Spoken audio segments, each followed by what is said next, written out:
Hello, ladies and gentlemen. Welcome back to another episode here on African Confessions. If you have any story that you want to share with us, you can text me on WhatsApp. And to those ones that want to do money making rituals, unfortunately, we cannot assist with that. We are trying to destroy that spirit of people wanting easy money, because it is not you who is going to suffer, even though you will suffer for all eternity for your sins, but the ones that will also suffer are the ones that are not yet born, your entire generation. So we do not want to help people to do that. So unfortunately, I cannot assist with those numbers of those people that do blood money making rituals, because I know what will happen to your relatives and those that are innocent. So the following story that you're going to be listening to, it was sent to me by one of our admins who helped us with this translation. Strange things indeed, they do happen in this world. The things that people will do for money. The message reads like this: Hello, how are you? Can you please post my own story as anonymous? My name is Lerato, not a real name, and I am a 32-year-old South African woman. So I was raised in a very small town here in South Africa, where the idea of wealth was something that I would only see on TV, read on the newspapers. I never thought that I'll end up getting married to a wealthy man. But one thing that made me to realize that this was my destiny, like the more that I grew older and older, the more people told me that with this your beauty, even a president can marry you. But life has a strange way of leading you down an unexpected path. In January of this year, that was when I got married to a man that I thought was going to be the love of my life, a foreign guy. But we had started dating. This was a couple of months before. And this man, to tell you the truth, when I started dating him, I did not love him. I just wanted his money. So with the way that he was giving me money, I said, okay, to hell with him. Let me just date him. Anyway, he is provided for me, and he's an innocent guy. So I believed that this was my dream come true, and I believed that I was the one who was in control, and I did not know that this man, he was going to end up making me to make these difficult choices. So his name is Samir, not his real name, and he comes from a country not is very far from here, in the northern borders of our country. And when I started dating him, he swept me off my feet with his charm, his money, and his promises of a good life, but I had no idea what lay beneath the surface. At first, to be honest, the reason as to why I did not want to date him, I thought that maybe he just wanted an ID out of marrying me. But when I found out that the guy was already legit in our country, and he was having more than money that I would ever dreamed of, and I said, okay, let me just do it. When we first met, he was everything that I had ever wanted in a partner. He was giving me all of his attention. He was loving, kind, and generous. He would take me on trips. He would buy me expensive gifts. He treated me more than a queen, like his own queen. I could not believe how lucky I was. He was also very mysterious, but I thought that only made him to be more interesting. Then that was when he said that, okay, you know what, my baby girl, we have to get married as quickly as possible, because he's always running around and around. And it was like his family back home in his country, they were forcing him to marry another woman in his country, and he said that he did not love that woman because the parents only wanted him to marry that woman for business interest, because the father, he said, is someone who has government connections.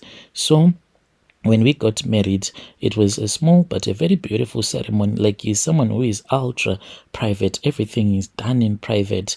It was a whirlwind romance. And although my family, they were like skeptical about how fast everything was moving, but then they said that if this guy has already established himself in this country, no, it is not a problem at all. So I trusted him completely. One thing that stuck out to me was the time when he said that I had to sign a contract. I don't want to lie to you. That really hurt me a lot. Like, I was like, so do you think that with me marrying you, it is only because I want your money. Then he was like, oh, things do happen, and sometimes when people are in love, they fight, then they have a divorce. So you have to sign this prenup.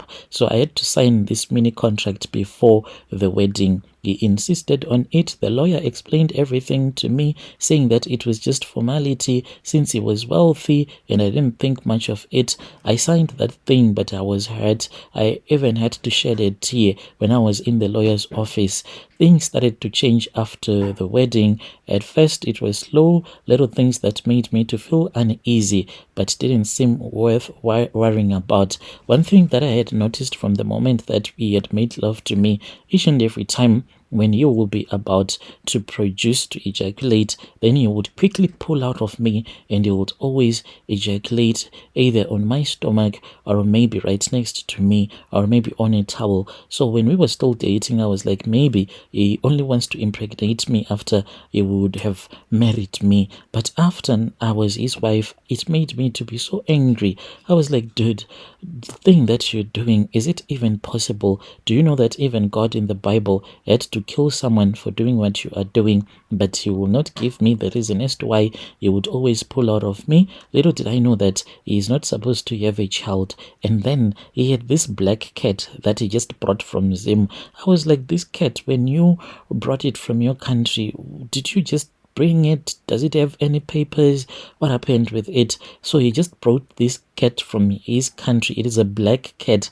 This cat, it is very evil, always looking at me and always shy. It does not want to be close to me. Like, the cat can be following me from room to room, and then if I stop and if I say attack, then that cat will just run away. Sometimes when I wake up, the cat will be in my bedroom, then it will just run out of the bedroom as if it has a mind of its own. So we stayed like this. It was uneasy, even though I wasn't still in love with him, but there were things about him that were making me to be really worried and to be so sad. Then about two months into the marriage, that was when he set me down, and now I was used to that. He always sits with you down explaining. You have to explain. If you go to the mall, you explain a lot of things, why you've came back home late. So I was used to it. But when he sat down with me, I did not know that this was what he was about to make me to do. He then revealed to me, and he said that, my wife, I do not want to lie to you. The reason as to why I am this wealthy, it is because I am a part of an occultic brotherhood, and he had made certain sacrifices to achieve his wealth. He told me that he could never have any children, and what really made me so angry, Brother Nashi, was that he said that the reason as to why I chose to marry a South African woman, it is because I know that a lot of you love money. So I knew that you were going to agree. I was so angry, and I was like, how dare you say something like that? How can you just generalize me with the other girls that you say that they love money? And he said that he want me to be part of that deal that he made because he can never have children. He said that, thank God that you already have one child, so it is okay. I was stunned. I had always wanted to have at least 2 or 3 kids, but now he just came out of nowhere and he told me that I cannot have a child as long as I am married to him. The next thing that he said, it terrified me. Like, this guy, he was acting as if he was high on something. He told me that if I ever get pregnant by him, it would bring me terrible consequences. That was why he was always pulling out of me when he was ejaculating. He explained that the spirits will deal with him, and he has to remain childless for the rest of his life, because he said that he even had to sacrifice his own testicles. I was horrified. I told him that I needed time to think, and for the past few weeks I was living in constant fear, and his behavior, like he was cold towards me. And then he said that, well, because of the prenup, if you refuse, then you will walk away with nothing, no house, no car, no money. So right now I feel really trapped. I did not even get the chance to read that contract that he gave to me, since he just went with me to that lawyer's office, and it was almost the first time being around a lawyer and using his deep English. So there were things that I could not understand. So he said that the only way that we can stay together is not by having a child, and he wants me to be safe. He wants me to have a surgery. So in that surgery, it's either my tubes are going to be tied, or then I can have my womb removed. That is what he suggested. He said that if you have your womb removed, part of the prenup says that you can walk away with anything that you want from me. Even if you divorce me after the operation, you can have more than half of my wealth, meaning that I can become an instant millionaire overnight. So now I really do not know. What makes it worse is that I am trying to deal with his tokology, the cat. It is always there. So I have heard stories about tokologies growing up, but I never believed in them until now. This is not a normal cat. It is always looking and staring at me. And he said that no matter what I do, no matter how angry I become, I should never beat that cat.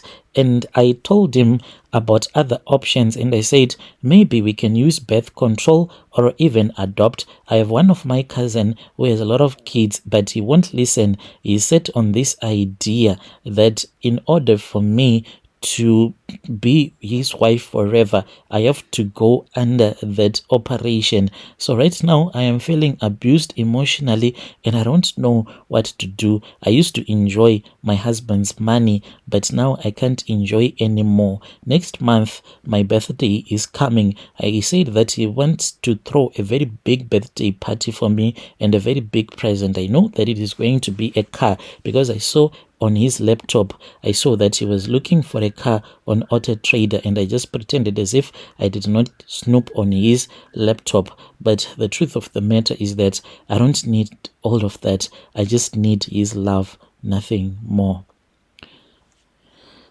Oh, dear listeners, right there was a message that was sent to me by one of our admins. That was the translation of that message. Strange things indeed they do happen in this world. Yo.